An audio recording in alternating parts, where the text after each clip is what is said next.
오늘 일부 예배 하나님의 말씀은 민수기 16장 41절에서 50절까지 말씀입니다.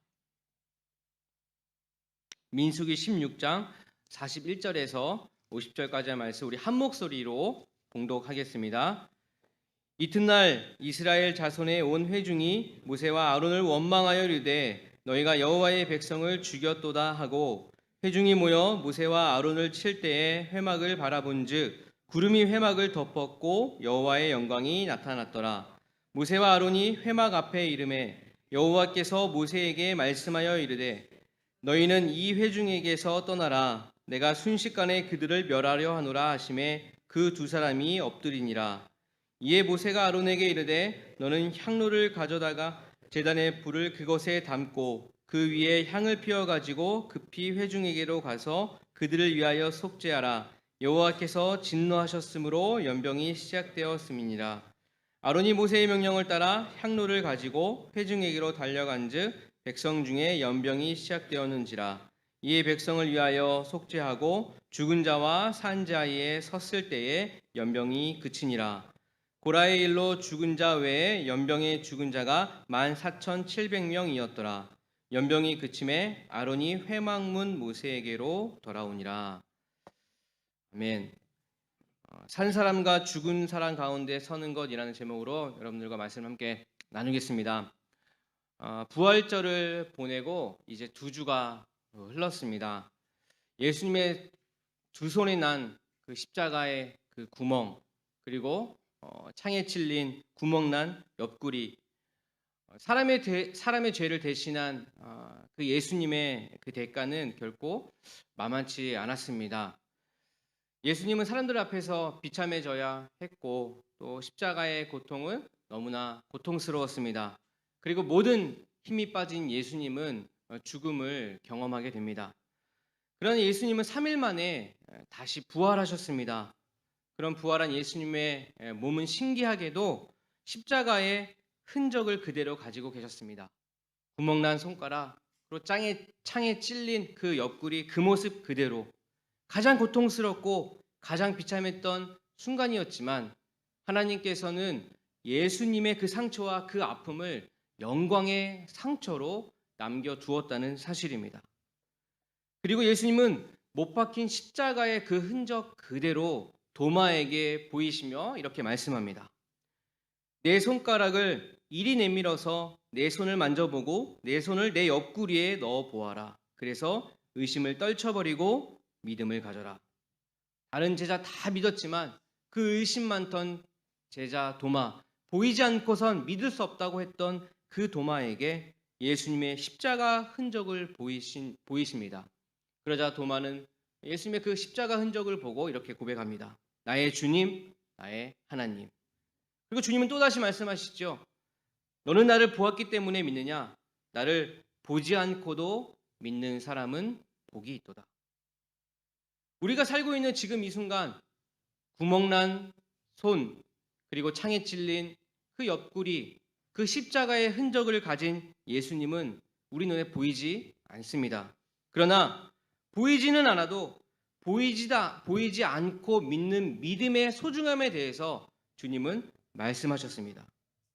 보이지 않지만 믿는다는 것, 보이지 않는 것을 믿지만 신기하게도 보이지 않던 믿음은 결국 보임으로 나타난다는 사실입니다. 우리의 삶으로, 우리의 언어로, 우리의 행동으로 그 보이지 않던 믿음은 결국 나타나게 되는 것입니다. 여러분, 우리의 삶 가운데 우리의 믿음은 지금 어떻게 보여지고 계십니까? 오늘 본 말씀은 민수기 16장 말씀으로서 이스라엘 백성이 출애굽을 한 이후에 38년이라는 시간을 광야에서 보내게 되는데 거의 끝부분에 거의 끝나가는 그 광야 생활이 끝나가는 시점에 발생한 두 번의 반역 사건에 대해서 다루고 있는 말씀이에요. 여러분 살면서 누군가를 좀 배신해 본 적이 있으십니까? 누구에게 좀 반기를 들어본 적이 혹시 있으십니까? 아니면 그 반대로 누군가에게 좀 배신을 당해본 적이 있으십니까? 아니면 좀 더 현실적인 말로 누군가가 나를 심하게 반대한 그런 경험을 혹시 가지고 계십니까? 오늘은 좀 그 이야기를 함께 좀 나눠보려고 해요. 첫 번째, 이 민수기 16장에서 발생한 이 첫 번째 사건이 여러분 고라 자손 아시죠? 고라. 바로 그 고라를 비롯해서 루벤 자손들과 또 한 250명 정도의 그 회중의 대표로 뽑힌 그 사람들이요. 모세와 아론의 리더십에 반역하여 하나님으로부터 심판을 받는 사건이 발생합니다. 근데 그들이 반역의 이유가 나타나 있는데 민수기 16장 3절 말씀이에요. 한번 보십시오.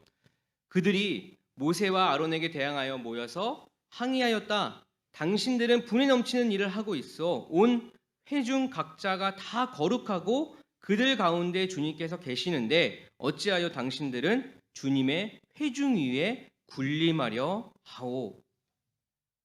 이 말씀을 좀 풀어보면요. 모든 사람 마치 왕 같은 제사장들처럼 다 거룩한 한 사람은 삽니다. 그리고 그 안에 하나님께서 살아서 역사하신다. 그럼에도 불구하고 모든 이에게 하나님이 다 있는데 왜 당신들은 특별한 어떤 특권층처럼 왜 사람들 앞에 이렇게 군림하려고 하냐? 왜 특권만을 누리려고 하냐라고 이야기하며 반기를 든 것입니다. 근데 여기서 그들이 모세에게 항의를 하는 것이 이렇게 뭐 좀 조용히 개인적으로 가서 한 것이 아니에요. 당시 큰 영향력을 갖고 있는 사람들이었습니다. 레위 자손인 고라와 또 루벤 자손 그리고 12지파의 또 그리고 회중의 대표로 뽑힌 250명의 사람들. 이 사람들이 모두 같은 의견이고 같이 소리를 냈다는 것입니다. 그들이 반역한 이유가 있는데 당신들이 뭔데 회중 위에 군림하려 하냐라고 따지고 있는데 우리가 그 말을 한번 좀 생각해 볼 필요가 있다는 거예요. 근데 그 말을 잘 보면요. 그 말 자체에 모순을 좀 발견을 할 수가 있습니다. 모세와 아론에게 사람들이 말하죠. 당신들은 분에 넘치는 일을 하고 있다. 온 회중이 다 각자가 거룩하고 그들 가운데 주님께서 계시는데 왜 당신들은 주님 위에 주님의 회중 위에 군림하려고 하는가? 이렇게 이야기를 한 것입니다. 근데 생각해 보면 모세와 아론이 진짜 회중 앞에서 군림하려고 했던 그런 권위자였다면 아마도 사람들이요 이런 식으로 말하지 못했을 것입니다. 진짜 권위자, 아주 매우 강력한 카리스마가 있는 사람 앞에 설령 잘못한 것이 있다 하더라도 이런 식으로 이렇게 당당하게 말할 수는 없었을 것입니다. 여러분 생각해 보십시오. 가까운 북한만 해도 이 절대 권력자, 절대 권위자가 있어요. 그 사람이 뭔가 잘못하고 있다는 것들을 많은 사람들이 알 것입니다. 그렇다고 하더라도 정말 정의를 위해서 옳은 것을 위해서 그 사람 앞에 가서 당당히 말할 수 있는 사람이 사실 얼마나 될까요? 알고 있어도 말하지 못합니다. 왜냐하면 자칫 잘못하면 그 목숨이 그냥 날아가 버리기 때문이에요. 알고 있지만 뭔가 잘못된 것이 뭔가 알고 있지만 그 목숨 때문에 함부로 하지 못하는 것입니다.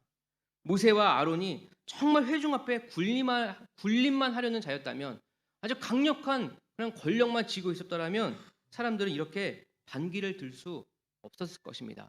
근데 이렇게 반기를 두고 항의할 수 있었던 것은 모세와 아론이 사람들 위에 절대 권력자도 아니고 권력을 남용하고 군림하고 있지 않다는 것을 보여준다는 거예요.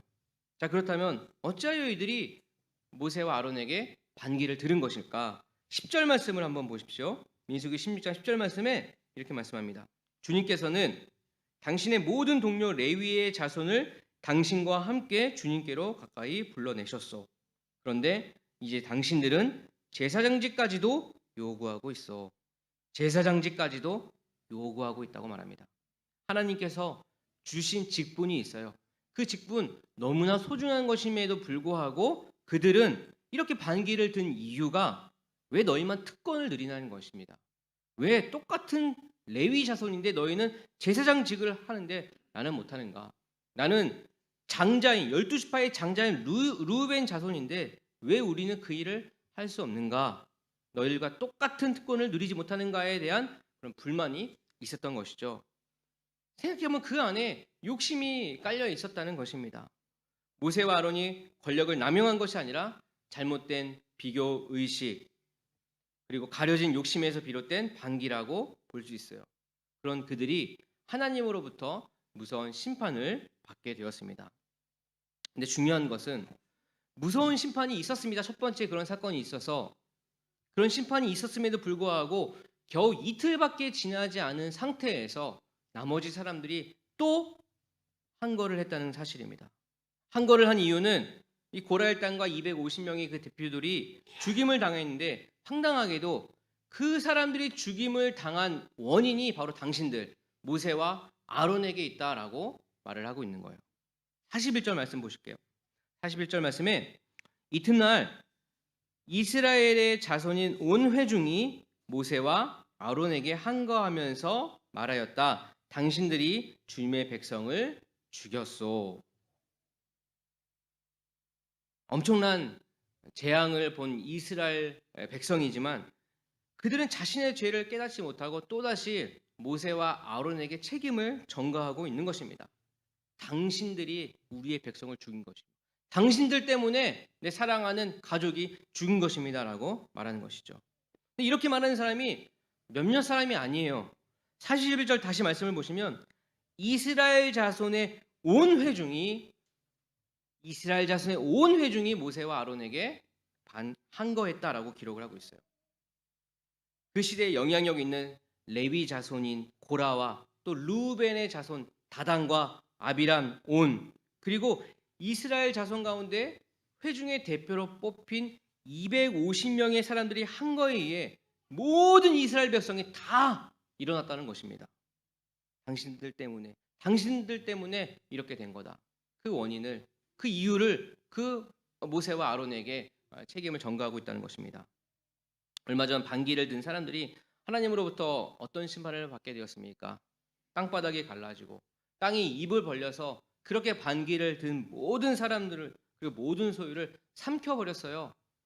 많은 백성들이 그 일이 있었다는 것을 직접 눈으로 보았습니다. 얼마나 충격적이겠어요? 얼마나 무서웠겠습니까? 그럼에도 불구하고 사람들은 여전히 모세와 아론에게 그 책임을 돌리고 있는 것입니다. 왜 이런 현상이 일어났을까? 여러분, 오피스 빌런이라는 말이 있어요. 들어보셨나요? 회사 사무실이라는 그 오피스란 뜻과 이 악당이라는 빌런의 그 말이 합해져서 새롭게 만들어진 단어예요. 오피스 빌런. 그 뜻이요. 회사 동료들에게 피해를 끼치는 사람이라는 그런 뜻으로요. 편을 가르고 싸움을 조장하는 사람. 이렇게 자기 할 일을 남에게 미루는 사람. 또 남이 했던 그 공을 뺏는 사람. 나쁜 소문을 퍼뜨리는 사람. 그리고 자기 감정만 앞세우는 사람. 그리고 자기 일에 책임을 지지 않는 사람, 이런 사람 아주 다양한 그런 유형이 있다고 해요. 그런데 설문조사에 의하면 아주 오피스 빌런의 가장 최악은 책임 회피형이라고 해요. 책임 회피형. 그리고 그 책임을 회피하는 방법도 소개를 하고 있는데 먼저는 어떤 일이 생기면 이 변명과 핑계를 한다는 거예요. 내가 그때는 좀 이런 사정이 있어서 못했습니다. 내 마음이 그래서 내가 못했습니다. 이렇게 책임을 회피하는 거죠. 또 은근슬쩍 발을 빼는 법도 있다고 해요. 일이 안 좋게 됐어요. 근데 그 안 좋은 결과를 보고 사실은 내가 처음부터 좀 마음에 걸리는 게 있더라. 처음부터 내가 그거 좀 하기 싫었는데 그냥 해야 되니까 했더라. 이런 핑계도 있습니다. 여기 처음부터 이렇게 말하는 사람도 있어요. 책임을 져주고 뭔가 결정을 해줘야 하는 그런 위치에 있음에도 불구하고 오히려 반대로 묻죠. 당신은 어떻게 생각하십니까? 좋을 대로 한번 해보십시오. 마음껏 해보십시오. 그래서 뭔가 좋은 결과가 나오면 그 공이 자기가 마치 한 것처럼 그렇게 이름을 드러내거나 또 결과가 좋지 않으면 그 책임을 당사자에 떠넘겨서 그 사람을 그만두게 하거나 그 책임을 지는 이런 것도 사실 책임을 전가하는 것이죠. 제가 요즘에 첫째 아들이 5살인데 이게 좀 이렇게 훈육하는 일이 좀 많아졌어요. 첫째 아이가 얼마 전에 뭔가 이렇게 방에서 막 휘두르다가 제가 옆에 있다가 딱 맞았습니다. 너무 아팠어요. 그리고 제가 아야 그랬습니다. 그러면은 그 아이가 당연히 5살 정도 된 아이, 뭔가 말을 다 할 수 있는 아이가 이렇게 딱 맞았으면 제가 아빠가 맞았으면은 아빠 괜찮아? 아빠 미안해? 이렇게 해야 되는 게 당연한 것 아니겠습니까? 근데 그 아이가요. 그 말을 하기는커녕 자기가 놀고 있는데 아빠가 옆에 있어가지고 자기가 돌리는 거를 방해했다는 거예요. 그래서 제가 아파하니까 그것 때문에 더 기분 나빠하는 거예요. 자기가 노는 기분을 망쳤다고 더 짜증을 내는 겁니다. 그래서 제가 '내가 잘못했나?' 이런 생각이 들었어요. 여러분, 우리 사회가요, 이런 어린아이 같이 남의 탓하지 않는 그런 사회가 됐으면 좋겠어요. 우리 크리스찬이, 우리 교회가 좀 남의 탓하는 그런 교회가 되지 않으면 좋겠습니다. 잘못했으면 그냥 인정하고 잘못했다 하고 미안하다 사과하고 또 다음부터는 반복되지 않도록 노력하고 그러면 되지 않겠습니까? 더 나아가서 우리 교회가 남의 잘못도 좀 남의 허물도 덮어줄 수 있는, 좀 내가 책임을 져줄 수 있는 그런 좀 아름다운 그런 성숙한 그런 교회가 되기를 바랍니다. 책임을 회피한 이스라엘 백성이 결국 하나님의 진노를 사게 되죠. 45절 말씀 보십시오. 너희 두 사람은 이 회중에게서 떠나라. 그들을 내가 순식간에 없애버리겠다. 이 말을 듣고 두 사람이 땅에 엎드렸다. 하나님께서 화가 나셨습니다. 그래서 모세와 아론에게 너는 이 회중에서 떠나라라고 말씀하셨어요. 내가 이 모든 사람들을 내가 다 벌을 주겠다라고 하나님 말씀하신 것이죠. 책임을 안 지는 이 사람들이 모세와 아론에게 책임을 돌리며 위협을 가했지만 사실 이 도전과 이 한 거는요, 모세와 아론에게 한 것이 아니라 바로 하나님에게 대항을 했던 것입니다. 하나님은 그러므로 온 이스라엘 백성을 다 치시기로 작정을 하신 거예요. 그리고 곧 하나님의 진노가 시작되었습니다. 근데 여기서 좀 우리가 주목해서 볼 장면이 나와요. 46절 말씀 보십시오. 모세가 아론에게 말하였다. 형님께서는 향로에 제단 불을 담고 그 위에 향을 피워 빨리 회중에게로 가서 그들을 위하여 속죄의 예식을 베푸십시오. 주님께서 진노하셔서 재앙이 시작되었습니다. 모세의 마음이 막 다급해진 것입니다. 그래서 형님은 얼른 향로에 제단에 불을 담고 회중에게 가서 빨리 속죄의 예식을 드리십시오. 이 백성 구해야 됩니다. 46절에 빨리 회중에 가서 아주 급히 속죄의 예식을 베푸십시오. 아니면 우리 다 죽습니다. 이렇게 말을 한 거예요. 하나님께서는 분명 45절에 너희 두 사람은 이 회중에게서 떠나라라고 말씀을 하셨습니다. 왜요? 그들만을 살려주시기 위함이었죠. 그들이 아주 결백했기 때문입니다. 그래서 하나님은 뭔가 분리하시기를 원하셨어요. 그런데 이 모세와 아론은 그 말을 들었음에도 불구하고 그 자리 뜨지 않았다는 것입니다. 아론은 재빨리 속죄제를 드리고 살아있는 사람과 죽은 사람 그 사이에 떡하니 서 있었다는 것입니다. 무슨 뜻입니까? 차라리 나를 죽이십시오, 하나님. 내가 거기에 서 있겠습니다. 하나님 그러지 마십시오 하는 그 마음 아니겠습니까? 살아있는 사람과 죽어가는 사람 가운데 아론은 딱 서서 버틴 것입니다. 하나님은 그들에게 이스라엘 회중과 분리시키려고 했어요. 그들은 죽이지만 이 둘은 살리시려고 했습니다. 그런데 그 두 리더는 그럴 수가 없었어요. 죽은 자와 선자의 가운데 딱 서서 버티는 그 아론의 마음을 여러분 한번 묵상해 보십시오. 아론의 마음이 어땠을까요? 그 마음에는 어떤 마음이 들어있었을까요? 아론도 한 사람의 인간에 불과합니다. 많은 사람들이 자신들에게 책임을 돌리는 것을 보았어요. 인간이라면 좀 억울한 마음이 들지 않았을까요? 인간이라면 좀 서운한 마음도 들었을 것이고 그렇게 마음대로 대항하고 있는 그 사람들을 보며 분노의 마음도 들었을 것입니다. 그리고 수많은 사람들이 반기를 드니 목숨의 위협도 느끼지 않았을까요? 그런데 그들이 선택하고 취한 행동은 살아있는 자와 죽은 자 가운데 섰다는 것입니다. 책임을 지는 리더였어요. 비록 자신들에게 반기를 들었지만 자신의 입지가 너무너무 좁아졌지만 자신들이 정말 억울한 상황이 되었지만 결국 그 책임을 회피하지 않았어요. 그 회중들에게 돌리지 않았습니다. 책임을 지지 않아도 될 상황이었어요. 하나님께서 옳고 그름을 분명히 말씀하여 주셨어요. 그렇지만 모세와 아론은 그 백성들의 책임을 굳이 함께 진 것입니다.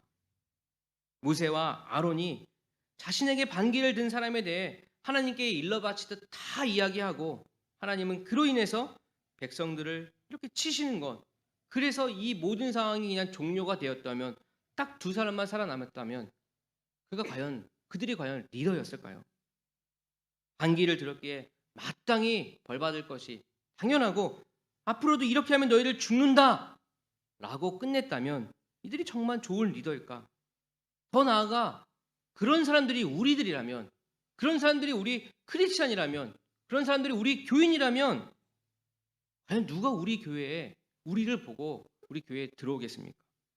누가 우리의 모습을 보고 과연 예수님을 믿을 수 있겠습니까? 우리는 산 사람과 죽은 사람 가운데 설 수 있는, 불안한 마음이 있고 떨리는 마음이 있지만 그 안에 설 수 있는 그런 책임 있는 크리스찬이 되기를 바랍니다. 한편 제가 오늘 말씀을 쭉 일주일 동안 묵상하는 가운데 저에게 좀 이런 마음이 들었어요.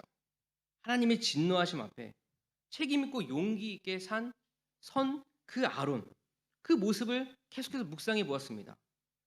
근데 하나님께서는 그들이 반기를 들었기에 계속해서 사람을 치셨어요. 이미 이 고라 일당과 루벤 자손들 그리고 250명의 사람들을 치셨습니다. 그리고 연병을 주님께서 발생하셔서 많은 사람이 죽고 있었어요.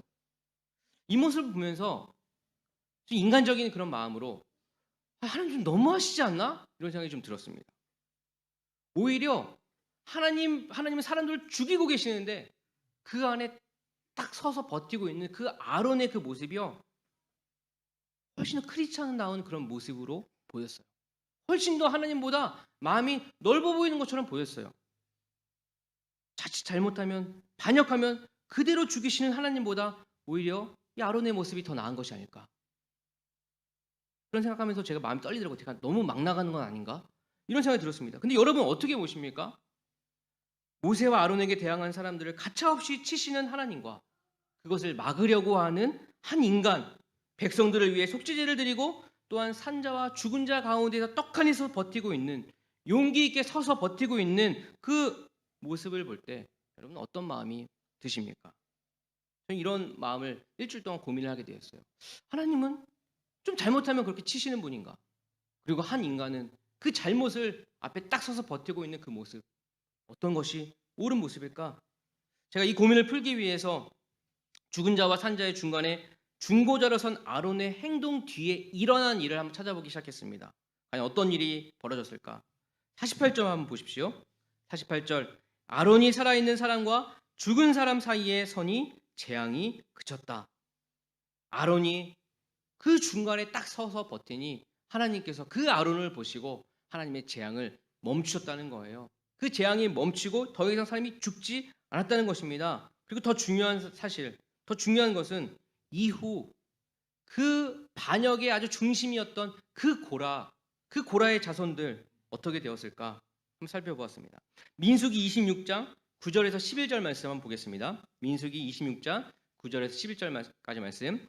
엘리압의 아들은 느무엘과 다단과 아비람이다. 다단과 아비람은 바로 모세와 아론에게 맞서 반역한 자들로서 고라의 무리가 주님께 대항하여 반역할 때에 그들 가운데 있던 자들이며 회중에서 부름받은 자들이다. 땅이 그 입을 벌려 고라와 함께 그들도 삼켰다. 그 무리가 죽을 때에 불이 사람 250명을 살랐는데 그들은 본보기가 되었다. 그렇지만 고라의 자손은 죽지 않았다. 그렇지만 고라의 자손은 죽지 않았다. 하나님은 그들의 죄가 있었지만 그들을 죽이지 않았어요. 그 자손은 내버려 두었다는 것입니다. 다 멸망시키지 않았다는 거예요. 아론의 중보기도가 들어간 그 순간 하나님은 모든 것을 딱 멈추셨다는 것입니다. 결정적인 순간에 중보함으로 하나님의 진노를 멈추게 하였어요. 아론이 정말 용기 있고 아주 대단한 행동을 한 것임에 틀림이 없습니다. 그런데 생각해 보면 아론이 정말 대단해서, 아론이 이 대제사장, 소위 이 대제사장의 영빨이 있기 때문에 그 하나님의 진노를 멈춘 것일까? 그 하나님의 그 화난 것을 멈추고 더 이상 사람을 죽지 않게 한 아주 놀라운 능력의 사람이었을까? 아니요. 아론의 기도가 영성이 있어서가 아니라, 그가 청렴하고 대단한 어떤 능력을 가져서가 아니라, 하나님은 그것과는 전혀 상관없이 자신을 부르짖는 모든 소리를 하나님은 들으신다는 것입니다. 온 우주 가운데 우리가 살고 있는 지구는 먼지 같은 존재 아니겠습니까? 점 같은 존재 아니겠어요? 그보다 훨씬 더 작은 이스라엘이라는 너무나 작은 나라, 그리고 그 작은 나라에 정말 더 먼지 같은 눈에 보이지 않는 한 사람 아론. 어쩌면 하나님의 창조 그 가운데 정말 먼지 중에 먼지라고 할 수 있는 한 사람의 기도를 모든 것을 창조하신 그 크신 분이 들으셨다는 거예요. 그가 중보의 자리에 선 것이 그것이 대단한 것이 아니라 그 작은 자의 소리를 들으시고 하나님의 놀라운 계획과 실행을 멈춘 것. 그 먼지의 소리를 듣고 내가 수많은 것을 계획하고 있지만 그 한 사람의 소리를 듣고 내 계획을 멈춘 하나님이 여러분 훨씬 더 대단한 것 아니겠습니까? 그의 중보를 받은 많은 사람들이 죽지 않았고 더 나아가 고라의 자손은 후대에 엄청난 일을 하는 것을 보게 됩니다. 이 사건에 가장 결정적인 역할을 했던 사람이 바로 고라예요. 하나님의 진노의 심판이 대상이 되어 멸망해버린 고라, 그리고 그 자손들, 그 가문이 아주 저주받은 그런 가문이 아니겠습니까? 근데 그 자손이 과연 어떻게 되었을까? 다윗 시대에는요, 음악이 굉장히 발달되었죠. 근데 그 음악이 발달하는 데 있어서 대단히 중요한 인물이 있는데 바로 헤만과 아삽과 에단이라는 사람이에요. 한번 들어보셨을 것입니다. 그냥 그 중에 헤만이라는 사람이요, 셋 중에 그 헤만과 아삽과 에단이라는 사람 셋 중에 리더격이었는데 그 헤만이요 바로 고라의 자손이었다는 사실이에요. 어디 이뿐이겠습니까? 시편의 주옥 같은 그 노래, 거기에 고라의 자손이 언급되고 있는 것을 보게 됩니다. 시편 40편에서 49편, 84편에서 85편, 87편에서 88편이 고라의 자손의 마스길, 고라 자손이 언급되고 있어요. 놀라운 일이죠. 세월은 흘렀지만 고라의 자손에게 있어서 모세와 아론에게 반기를 듣고 하나님으로부터 이렇게 심판을 받았던 그 자손 대대로 저주를 받아도 마땅한 그 고라 자손이요, 하나님께서는 그 한 사람의 중보 기도를 통하여서 그 진노를 멈추시고 그 후대에 완전히 역전시켜 주셨다는 사실입니다. 놀라운 일이죠. 얼마나 수치스러운 일이겠습니까? 여러분, 우리 조상 중에 누군가 소위 말하는 친일파가 있어요. 지금 대대로 욕먹습니다. 그렇죠? 중요한 일에 세우지 않으려고 해요. 우리 할아버지가 그런 분이었다라고 하는 것은 사실 가문의 수치라고 할 수 있어요. 그렇지만 그 수치를 하나님께서는 한 사람의 중보 기도로 영적으로 회복시키고 하나님을 찬양하고 찬양함으로 전쟁에 무기 한번 쓰지 않고 찬양으로 이길 수 있는 그 힘을 허락해 주셨다는 사실이에요. 어떻게 그럴 수 있었을까요? 바로 그것은 바로 먼지 같은 한 사람의 중보 기도로 시작되었다는 사실입니다. 아론이라는 어떤 뛰어난 특별한 한 인물로 인함이 아니라 하나님은 누구라도 그 먼지 같은 어떤 한 사람의 부르짖는 소리를 하나님은 다 들으신다는 것입니다.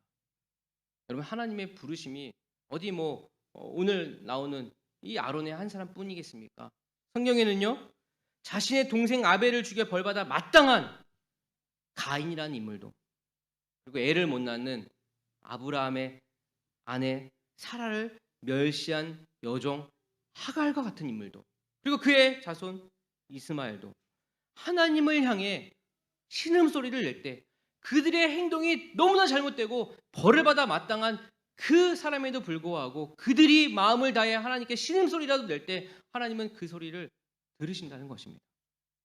그리고 그 소리를 들으시고 하나님의 계획대로 역사를 하신다는 사실이에요. 하나님은 당신을 향한 중보의 기도 소리를 들으십니다. 그리고 하나님의 방법대로 역사에 나가실 것입니다. 사랑하는 여러분, 그리스도인으로서 그리고 우리 요한동경교회 성도로서요, 책임을 남에게 돌리지 않기를 바랍니다. 어려운 일이 있을 때 먼저 주님 앞에 나와서 엎드려 기도하는 저희들 되기를 바라요. 산자와 죽은 자 가운데 용기를 내어서 그 자리에 서서 주님의 진노를 막는 저희들이 되기를 바랍니다. 어쩌면 역사의 불편한 관계로 인해 많은 사람들이 손가락질하고 있는 이 나라를 위해서 우리는 그럼에도 불구하고 한번 사랑해 봅시다. 이 나라를 위해서 중보해 봅시다. 좀 억울한 것을 두려워하지 맙시다.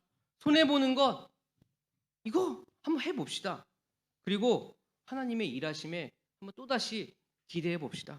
우리 세대에 하나님의 손길이 보이지 않는다면, 우리가 기도했지만 우리에게 아무런 변화가 있지 않는다면, 바로 오늘 이 본문처럼 그 다음 세대에 일어날 하나님의 축복을 기대하며 한번 그렇게 우리 자녀들 위해서 한번 지금의 삶을 좀 충성되고 좀 신실하고 겸손한 삶을 한번 살아봅시다. 다시 일어나서 서로 한번 또 사랑해 봅시다. 또 서로 아무 조건 없이 상대가 알코올 중독자가 되든 상대가 어떤 일을 하던 간에 그런 거 다 따지 말고 예수님처럼 한번 추앙해 봅시다. 서로를 사랑하고 추앙해 볼 때 우리 하나님은 반드시 역사하시라고 믿습니다. 우리 세대에 일어나지 않는다 하더라도 우리의 아들, 딸들이 그 아들, 딸들의 하나님이 임하실 그 축복을 기대하며 나아가기를 소망합니다. 주님은 우리의 이 먼지 같은 우리의 기도 소리도 들으십니다. 우리의 신음소리를 들으신다는 것입니다. 여러분, 소리를 내요. 아니면 끙끙끙끙 앓는 그 소리도 주님 앞에 내며 주님의 역사를 기대하는 저와 여러분 되시기를 기도합니다. 기도하겠습니다. 하나님 아버지, 그렇습니다. 아론의 그 용기 있는 행동, 아론의 그 넓은 마음이 대단한 것이 아니라 그 먼지 같은, 그 점 같은 그 신음소리를 들으시고 자신의 진노를 멈추시고 계획을 바꾸시고 그 계획을 멈추시는 하나님의 놀라운 그 마음을 보게 되었습니다. 하나님, 주님 앞에 우리가 중보자가 되기를 소망합니다. 산자와 죽은 자 가운데 서서 주님의 그 진노를 막기를 소원하는 저희가 되기를 소원합니다. 다시 사랑하고 다시 추앙하기를 소망합니다. 주님께서 이루실 그 축복들이 우리 세대에 일어나지 않는다 하더라도 그 자손에 주님의 때가 되어 일어날 그 자손의 축복을 기대합니다. 하나님, 우리가 이 땅에 살면서 기도하는 자, 겸손한 자, 주님만을 바라보는 자, 주님께 신음소리라도 내는 자 될 수 있도록 인도하여 주시옵소서. 감사드리며 예수님의 이름으로 기도합니다. 아멘.